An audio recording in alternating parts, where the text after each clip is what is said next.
My ex-husband's family was furious when I refused to share my $3 million lottery jackpot with them. They started a vicious campaign of harassment and threats to force me to pay. Before we dive into this wonderful story, I just want to take a moment to thank you for listening. Please know that we truly love you, and we're delighted that our stories are finding a place in your hearts. My name is Martha, and for my entire life, Lady Luck has been my most fickle, frustrating, and fascinating companion. I've chased her through the glittering, carpeted jungles of Las Vegas, listened for her whisper in the rattle of a slot machine, and sought her favor in the scratch of a lottery ticket. Most of the time she was a ghost, a mirage.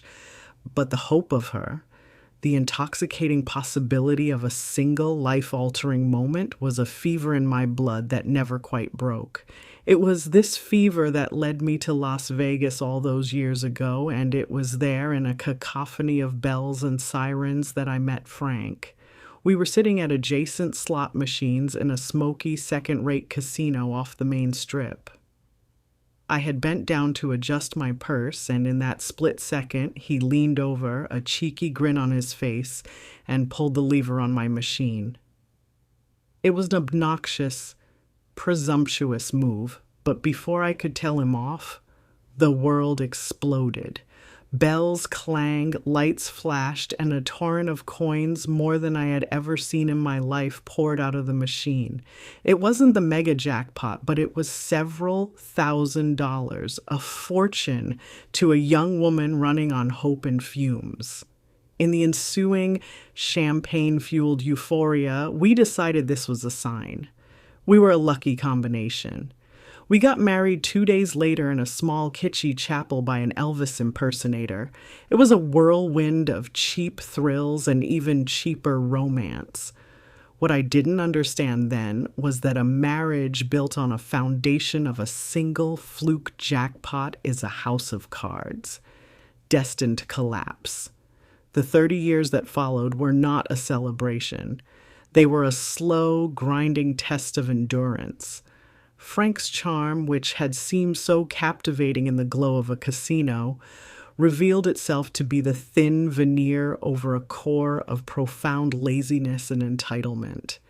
He was a man who was always waiting for the next big score, the next lucky break, and he was perfectly happy to let me work 2 jobs to support his waiting. The luck, it turned out, had run out the moment we left that chapel. 5 years ago, at the age of 55, I finally woke up. I looked at the man sleeping next to me, at the life of quiet desperation we were living, and I had a moment of terrifying clarity. I was wasting my one and only life on a stranger, a ghost of a man I had met in a city of illusions. The courage it took to finally say, "I'm done," was greater than any I had ever mustered at a gambling table.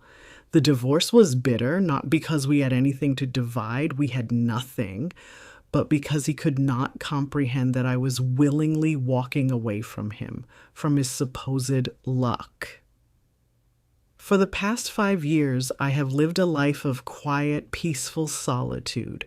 I worked a steady job as a receptionist at a local clinic, saved my money, and allowed myself one small vice, the lottery. It was a habit, a small weekly tribute to the hopeful girl I had once been. But 2 months ago, that old fever returned. I had a feeling, a deep, unshakable hunch. I took my entire 2-month savings, every penny I had set aside, and I spent it all on Powerball tickets using the same combination of family birthdays I had used for years. It was the biggest, most foolish gamble of my life. And then, on a quiet Saturday night, as I sat in my small apartment checking the numbers online, the world stopped. One number matched, then a second, a third, a fourth, a fifth. My breath caught in my throat. I checked the Powerball number. It matched. I checked the ticket again and again. The numbers swam before my eyes, unreal and impossible. $3 million. I hadn't just won. I had hit the jackpot of a lifetime. The first emotion was not joy, but a profound, silent, earth shattering shock.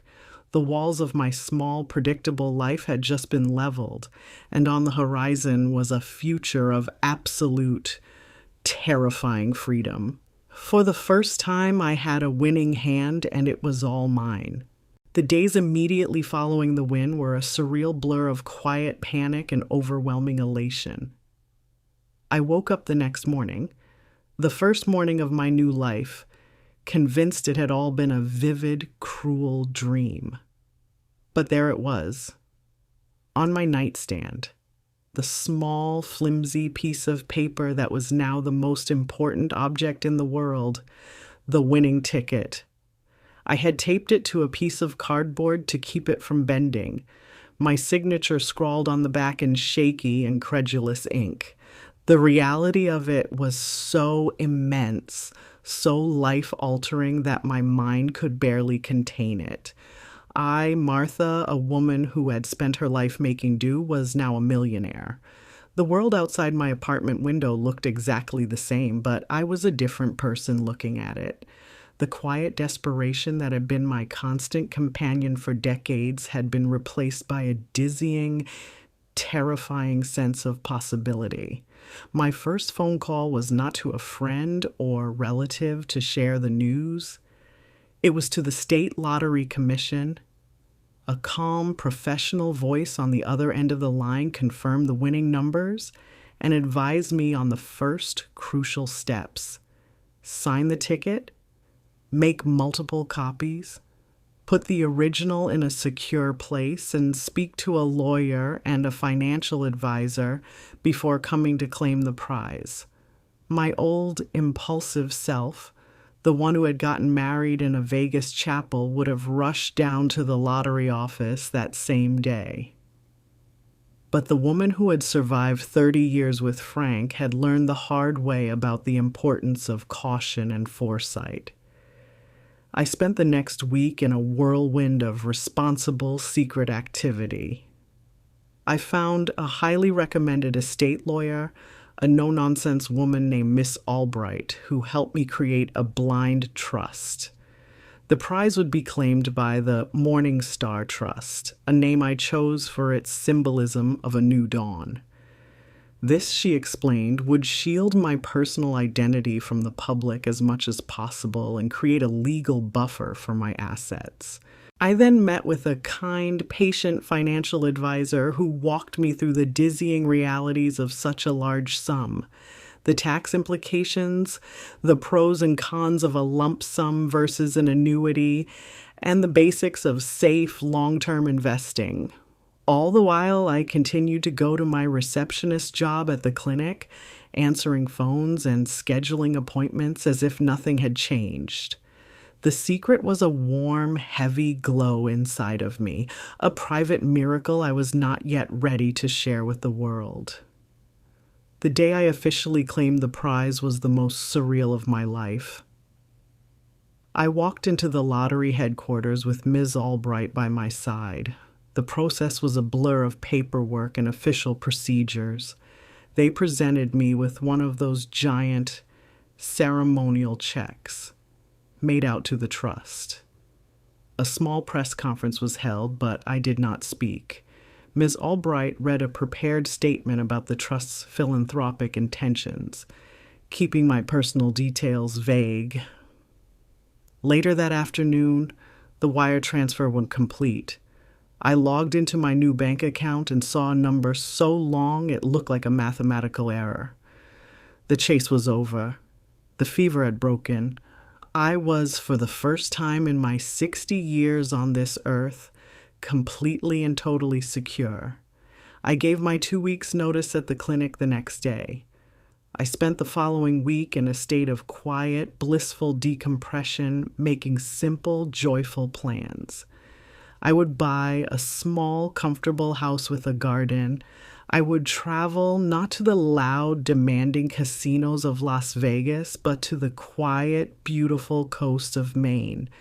I would finally live a life free from the gnawing anxiety of financial insecurity. It was on a rainy Tuesday afternoon, exactly 2 weeks after my win, that the ghost of my past came to collect. There was a loud, insistent knock on my apartment door, a knock that was too aggressive to be a neighbor, too impatient to be a delivery. A cold knot of dread formed in my stomach. I opened the door, and the world tilted on its axis. It was Frank. He was older, paunchier, the lines around his eyes deeper, but he had the same cocksure, opportunistic grin I had spent 30 years learning to despise. He was holding a cheap, wilted bouquet of carnations from a gas station, and he was not alone. Peeking from behind his shoulder, their faces alight with a hungry, predatory curiosity, were his sister Darlene and her hulking, silent husband Stan. My first coherent thought was, how? How did he know? My name hadn't been in the papers. How did he even know where I lived? He didn't wait for an invitation. He pushed his way into my small living room, Darlene and Stan trailing in his wake like vultures. "Martha, baby," he boomed, his voice filling the small space with a false, unwelcome familiarity. I heard the incredible news. I knew it. I knew our luck would come back around. We were always a winning team, you and me. Our luck. We. The words hung in the air, dripping with a presumptuous ownership that made my skin crawl.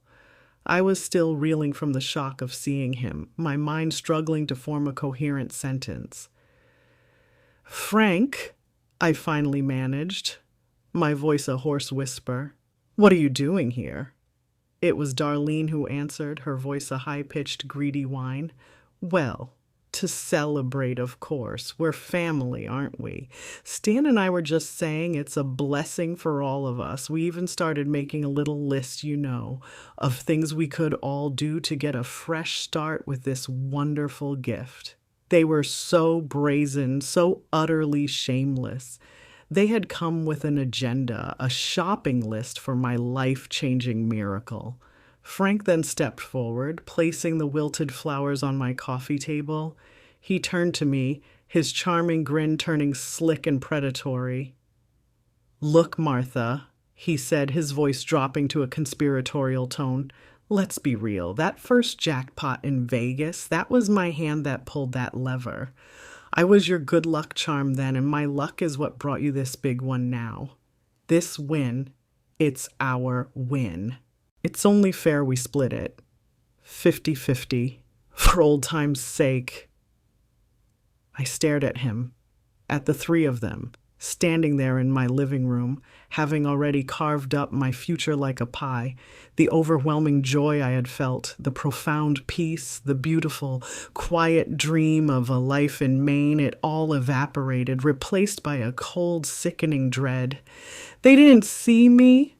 Martha, the woman who had worked and saved and hoped, they saw a walking, talking, winning lottery ticket, and they had come to cash me in. The biggest gamble of my life, I realized with a horrifying clarity, wasn't the one I had made when I bought the tickets. It was the one that was just about to begin. For a long moment, I stared at the three of them, a grotesque tableau of greed standing in the middle of my small, neat living room. Frank's words, "It's only fair we split it, 50-50, hung in the air, so audacious, so utterly disconnected from the reality of our 30 years of misery and 5 years of blessed separation that my initial shock gave way to a sudden, clarifying wave of cold, hard anger. The 5 years of peace I had so carefully cultivated, the quiet dignity I had built for myself after leaving him, was being threatened by the very man from whom I had escaped. "No," I said. The word was not loud or hysterical. It was quiet, firm, and absolute, a single solid stone dropped into the churning water of their expectations. Frank's charming grin faltered, replaced by a look of genuine disbelief. "No? What do you mean, no?" "I mean no, Frank. I repeated, my voice gaining strength. You have absolutely no right, legal or moral, to a single penny of this money. We were divorced 5 years ago. This is not our win. This is my win. This conversation is over. You and your family need to leave my house. Now. The rejection, so clear and final, shattered their united front of feigned celebration. Darlene, his sister, was the first to crack, her whiny voice becoming shrill and accusatory. No. After everything Frank's done for you, he's the one who made you a winner in the first place. That jackpot in Vegas, that was his luck. You'd still be nothing without him, just a lonely old woman buying scratch tickets. You're a selfish, ungrateful witch. Her husband, Stan, a large, silent man who had been looming in the background, puffed out his chest and took a half step forward, a clear if clumsy attempt at physical intimidation. Frank held up a hand, trying to reclaim control, to put his mask of charming manipulation back on. Now hold on, let's not get heated, he said, his voice slick with a false reasonableness. He turned to me, his eyes pleading. Martha, honey, don't be like this. Think of the history we have. 30 years, this money. It's a miracle. It's a chance for a fresh start for all of us. You wouldn't have to be alone anymore. We could be a family again. Don't throw that away. You owe me that much. That word. Owe. It was a lit match dropped into a pool of gasoline. The quiet, firm anger inside of me erupted into a righteous, cleansing fire. Owe you? I said, and this time my voice was not quiet. It rose, filled with the strength of 3 decades of unspoken resentment. Let me tell you what is owed, Frank. I am owed for the 2 jobs I worked while you sat at home, waiting for a lucky break that never came. I am owed for the thousands of dollars of your gambling debts I paid off, for the pawn shop tickets I redeemed to get my own mother's jewelry back. I am owed for the nights I spent worrying, the birthdays you forgot, and the endless, empty promises you made. The only thing I owed you was a final goodbye, and I paid that debt 5 years ago. Now for the last time, get out of my home. The force of my words, the sheer, unvarnished truth of them, finally seemed to penetrate his thick skull. The charm was gone, the pleading was gone, replaced by the ugly, sneering face I remembered so well from the end of our marriage. You're making a big mistake, Martha, he snarled, his voice low and threatening. A very big mistake. You're going to regret this. This isn't over, not by a long shot. He turned and stormed out, Darlene and Stan scrambling in his wake like angry hyenas. I slammed the door behind them, my hands trembling, and threw the deadbolt. The silence that followed was heavy, the air still thick with the poison of their presence. My joy, my beautiful, perfect dream of a peaceful future, had been hijacked. The days that followed were a descent into a living hell. The harassment began immediately. They had somehow gotten my unlisted phone number, and the calls started at all hours of the day and night. Sometimes it was Frank, his voice shifting from wheedling and pleading to angry and abusive. Other times it was Darlene, her high-pitched whine drilling into my ear, calling me every name in the book. They started showing up outside my apartment, buzzing my intercom relentlessly, sometimes just loitering by the entrance, watching me come and go. Then came the smear campaign. They began contacting old mutual friends, distant relatives I hadn't spoken to in years, even a few people from my church. The story they spun was a cruel work of fiction. I was a mentally unstable, selfish woman who was hoarding a fortune while my poor, devoted ex-husband, who had stood by me for 30 years, was struggling.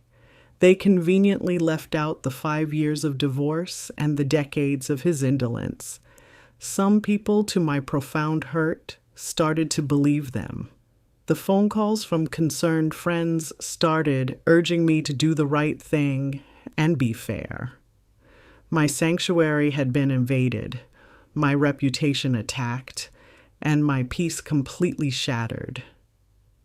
After 2 weeks of this relentless siege, just when I thought it couldn't get any worse, the letter arrived. It was in a thick, cream-colored envelope with the letterhead of a downtown law firm I had never heard of. My hands were shaking as I opened it. It was a formal legal demand for 50% of all lottery winnings, post-tax.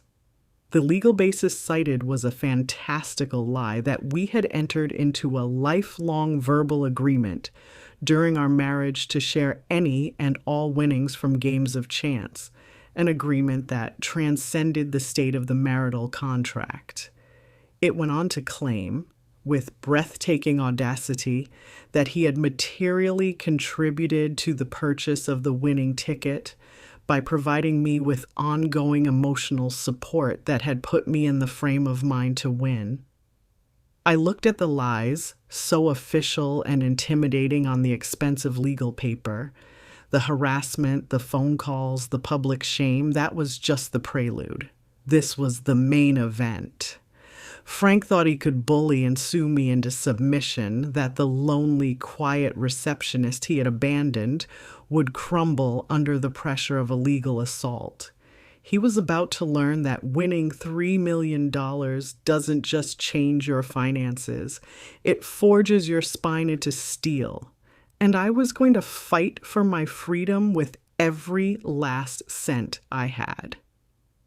I sat in my small living room, the lawyer's letter in my hand, feeling like a declaration of war.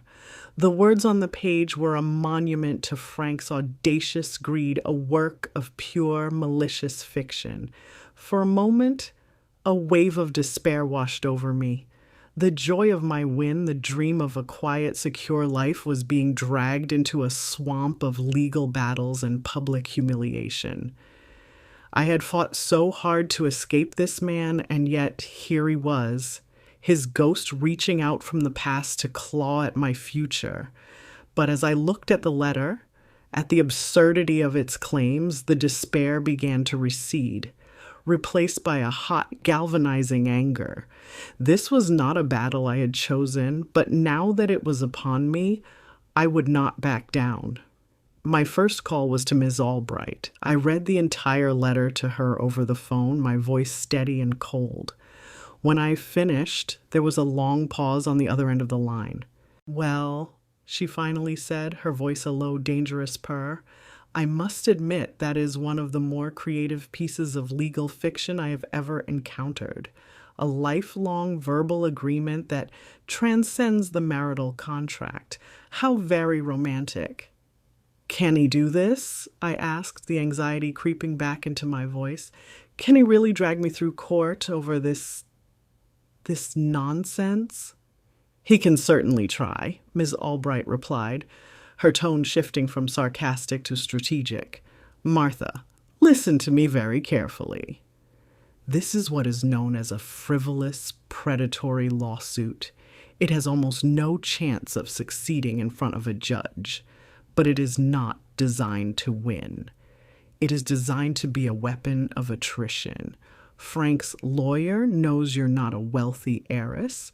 You're an ordinary woman who got lucky.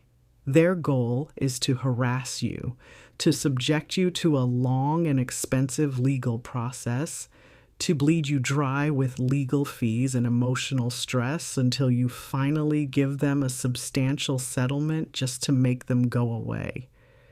We are not going to let that happen." Her words were a comfort and a warning. "What do we do?" I asked. "We don't offer a settlement. We don't negotiate. We fight back, and we fight back hard," she said, her voice full of a warrior's energy. "First, I am going to file our official response denying every single one of his ridiculous claims. Second, based on the harassment campaign you have documented for me, the phone calls, the stalking, We are going to a judge tomorrow to file for an immediate temporary restraining order. Third, we are going to demand depositions. This is where their story will fall apart, Martha. Under oath, in front of a court reporter, where every lie is recorded. A month later, I found myself in a sterile, windowless conference room in a downtown law office.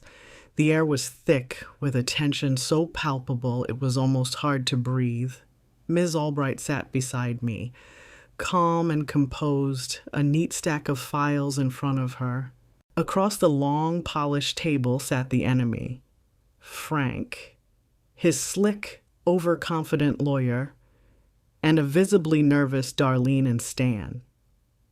A court reporter sat at the head of the table, her fingers poised over her stenotype machine. Frank was the first to be questioned under oath by Miss Albright. He tried to be charming, leaning back in his chair, a smug smile on his face, as he spun his tale of their special connection and their unspoken promise to always share their luck. Ms. Albright listened patiently, then began her cross-examination. Her questions were quiet, polite, and as sharp and deadly as a surgeon's scalpels.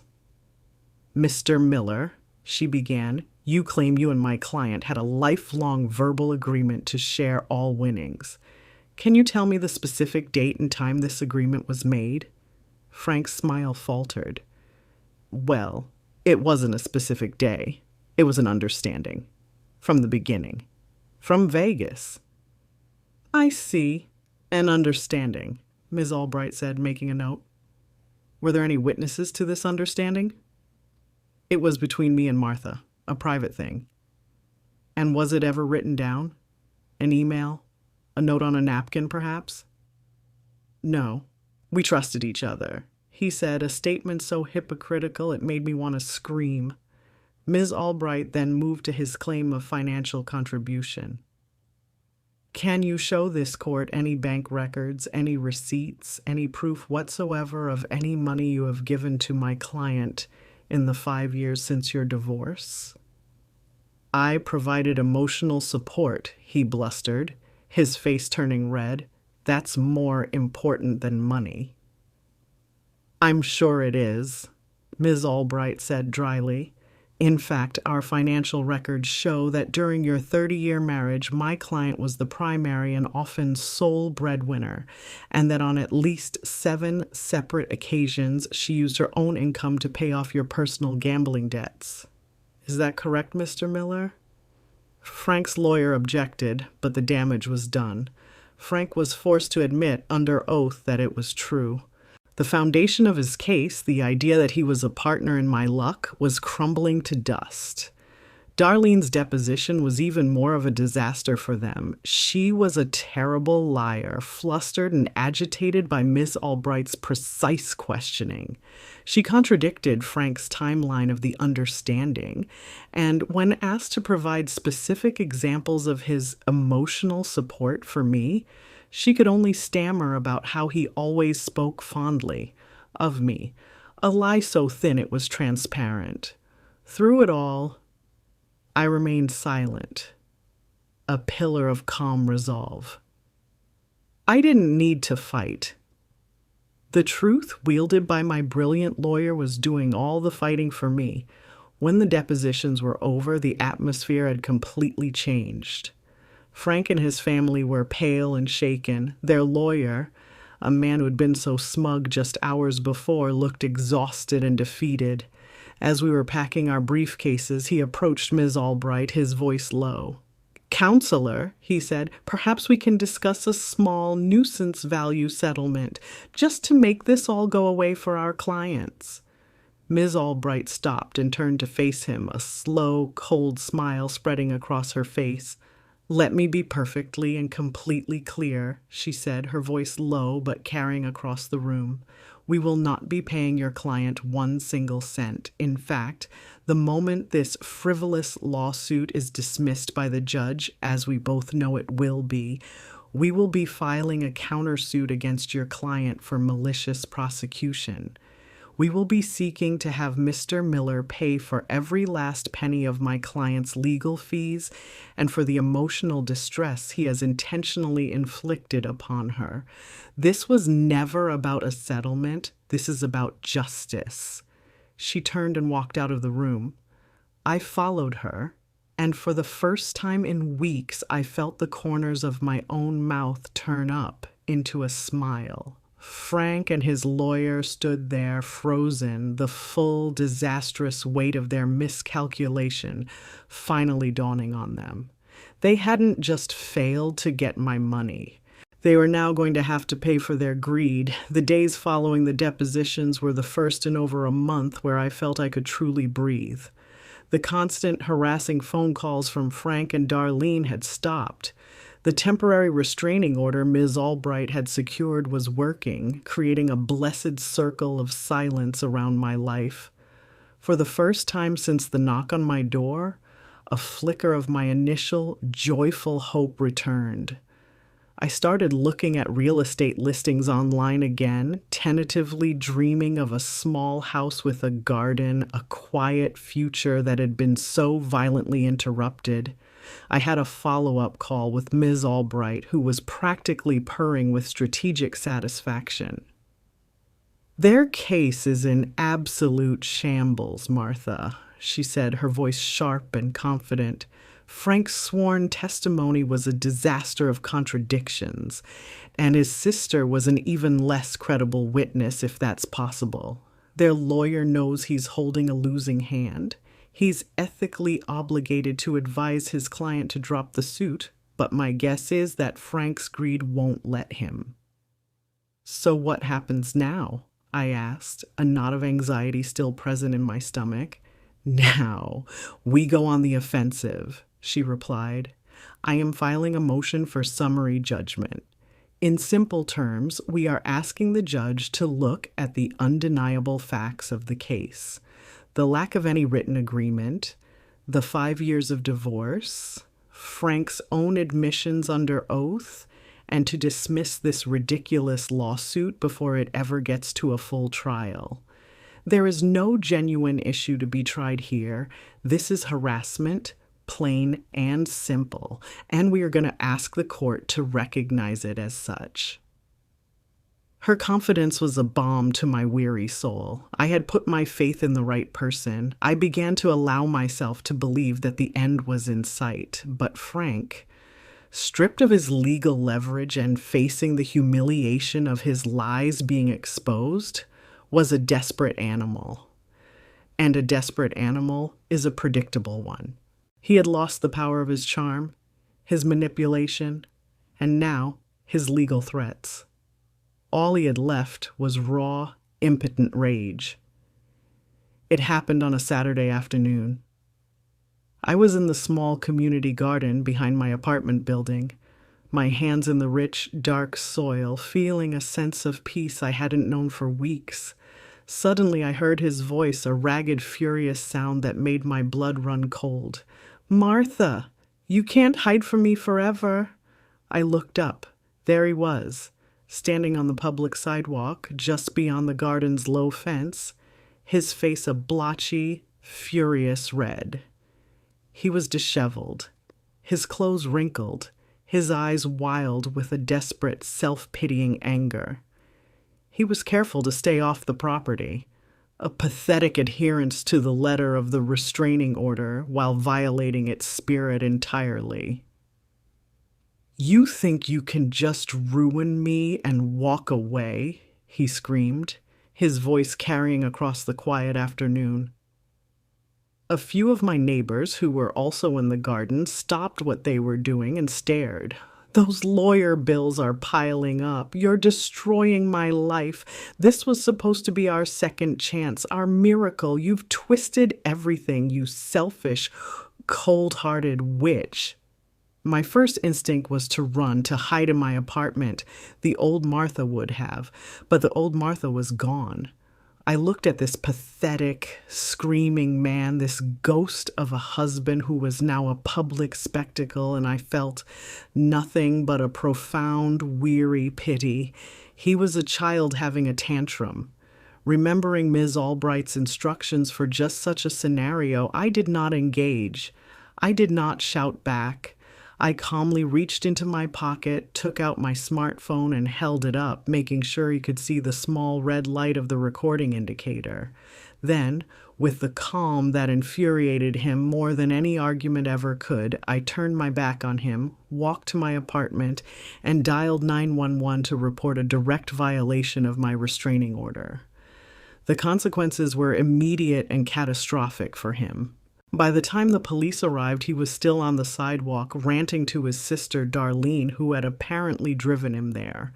The sight of him being calmly but firmly handcuffed, his face a mask of utter disbelief and placed in the back of a squad car in front of half a dozen of my neighbors, was a moment of stark, ugly justice. Darlene's hysterical wailing only added to the sordid, pathetic scene. This desperate, foolish act was the final nail in his legal coffin. The following week, we were in court for the hearing on Ms. Albright's motion for summary judgment. Frank's lawyer looked like a man who had been condemned to the gallows. Ms. Albright was a vision of controlled, righteous fury. She presented the facts of the case to the judge. The utter lack of evidence for Frank's claim, the deeply contradictory depositions, and now a police report, and my own video evidence of him flagrantly violating a court-issued restraining order. The judge, a formidable woman with a reputation for having no patience for frivolous lawsuits, was visibly incensed. She looked at Frank, who sat there looking small and defeated, and her voice was like cracking ice. "Mr. Miller," she said, her voice echoing in the silent courtroom, "not only is your claim utterly without merit, it appears to be a vindictive and malicious attempt to harass your ex-wife. This court will not be used as a tool for such pathetic abuses." She granted our motion immediately, dismissing Frank's lawsuit with prejudice, a legal term that meant he could never, ever file this claim again. Then she looked at Ms. Albright. "Counselor," the judge said, "if you wish to file a motion for sanctions and a countersuit for malicious prosecution, I would be very inclined to hear it." I walked out of the courthouse and into the bright afternoon sun, a free woman. Frank's ridiculous claim was dead and buried, his conspiracy of greed defeated. But justice, I was beginning to learn, was a two-part equation. First, you defend the truth. Then, you make the liars pay for their transgressions. Our next court date wasn't about my money. It was about his.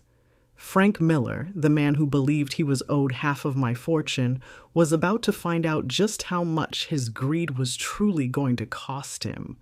The final court date was not a battle, it was a surrender. Frank, Darlene, and Stan sat at the defendant's table, looking small, gray, and utterly defeated. The swagger and indignation were gone, replaced by the hollow-eyed look of people who have gambled everything and lost. Their lawyer, knowing he had no defense, had advised them to settle, but Ms. Albright had refused. "A settlement implies a compromise," she had told me. "There will be no compromise. There will only be a judgment." She was a woman of her word. In a calm, methodical presentation, she laid out the case for malicious prosecution. She presented the mountain of evidence, the frivolous nature of their initial claim, the documented campaign of harassment, the police report from the restraining order violation, and a detailed accounting of my legal fees, which had ballooned into a substantial six-figure sum thanks to their baseless litigation. The judge's ruling was swift and severe. He found in our favor on all counts. Frank and his co-conspirators were ordered to reimburse me for every single penny of my legal expenses. In addition, the judge levied a significant judgment against them for emotional distress, calling their actions a shameful and predatory abuse of the legal system. Frank, The man who had demanded $1.5 million from me now legally owed me over $100,000, a debt he had no conceivable way to pay. I watched as the color drained from his face, the full catastrophic weight of his greed finally crashing down upon him. He had come for a jackpot and had walked away with a lifetime of debt. As I walked out of the courthouse that day, I didn't feel a surge of triumph or a desire for revenge. I simply felt free. The last ghost of my miserable marriage had been exorcised, not by luck, but by the relentless, grinding machinery of truth and consequence. A year later, my life is a quiet symphony of peace. I sold my small apartment in the city and bought a beautiful little cottage on the coast of Maine, a place I had only ever seen in magazines. My house is not a mansion. It's a cozy, comfortable home with a large garden where I grow tomatoes and lavender, and a wide porch that looks out over the endless, calming expanse of the Atlantic Ocean. The air here is clean and salty, and the only siren I ever hear is the mournful, distant call of a foghorn. I use my winnings wisely, as my financial advisor had taught me. I am not an extravagant woman. My greatest luxury is not owning expensive things, but owning my own time. I spend my days reading, gardening, and walking on the beach with a small dog I adopted from the local shelter. I also started a small charitable foundation in my town, the Second Chance Fund, which provides small, no-interest loans to women over 50 who, like me, are trying to start their lives over. Helping them find their footing, seeing their courage, has brought me a deeper sense of richness than any jackpot ever could.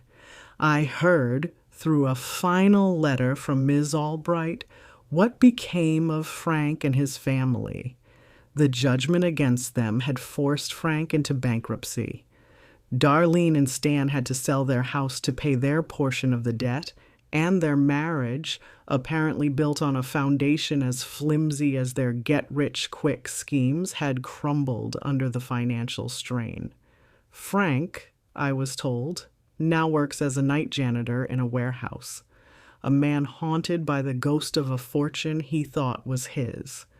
I felt no joy in this news, only a sad, quiet finality. They had received exactly what their choices had earned them. Sometimes as I sit on my porch watching the sunset paint the sky in fiery strokes of orange and pink, I think about the nature of luck. For so long, I believed it was an external force, a lightning strike I had to chase. The slot machine in Vegas that brought me Frank was a perfect example of that kind of luck. Chaotic, random, and ultimately destructive. It was a cheap thrill that cost me 30 years of my life, but the lottery was different. Yes, the winning ticket was a stroke of incredible fortune, but the money itself was not the true prize. The real jackpot was the strength and courage I had to muster to defend it. The fight with Frank forced me to find a voice I never knew I had, to stand up for myself in a way I had never been brave enough to do during our long, miserable marriage. I realize now that my greatest win, my true moment of life-altering luck, didn't happen when I checked those winning numbers. It happened 5 years before that, in a quiet apartment. When I looked at my own unhappy reflection in the mirror and found the courage to say, "No more." That was the day I took control of my own destiny. That was the day I created my own luck. The $3 million was just a bonus, a tool that helped me win the final, definitive battle for the freedom I had already given myself. I no longer chase luck. I don't need to. I am content to live a life of my own making, in a peaceful house by the sea, finally and completely at peace.